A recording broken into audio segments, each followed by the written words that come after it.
আজকে আবার একটা নতুন ভিডিও নিয়ে এলাম। এটা রান্না করছি চিড়ের পোলাও।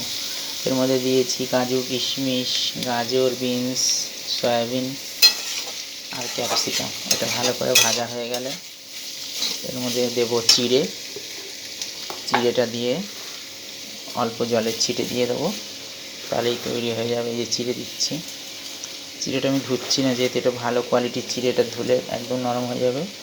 তাই চিড়ে দিয়ে জাস্ট জলের ছিটে দিলেই চিড়ের পোলাও তৈরি হয়ে যাবে। আর ফোড়নে আমি দিয়েছি এলাচ আর দারচিনি আর লবঙ্গ থেতো করে দিয়েছি, থেতো করে তেলের মধ্যে দিয়েছি, তাহলে একটা সুন্দর পোলাও সেন্ট আসবে।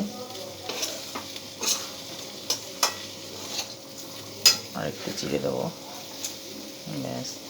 এবার একটু জলের ছিটে দিতে হবে। বাটিতে একটু জল নিয়ে নিই,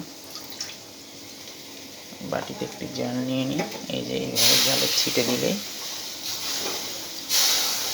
আর যদি যারা শক্ত চিড়ে নেবে, দু রকমের চিড়ে পাওয়া যায়। যদি শক্ত হয় চিড়েটা, তাহলে সেক্ষেত্রে দুবার তিনবার ধুয়ে নিয়ে তারপর দেওয়া। যেহেতু আমার এই চিড়েটা একটু ভালো কোয়ালিটির চিড়ে, তাই আমি জলে ভেজালাম না। জলে ভেজালে একেবারে ল্যাতল্যাতে হয়ে যেত, ওই জন্যে আমি জাস্ট দিয়ে একটু জলে ছিটে দিয়েছি। এই হয়ে গেছে চিড়ের পোলাও।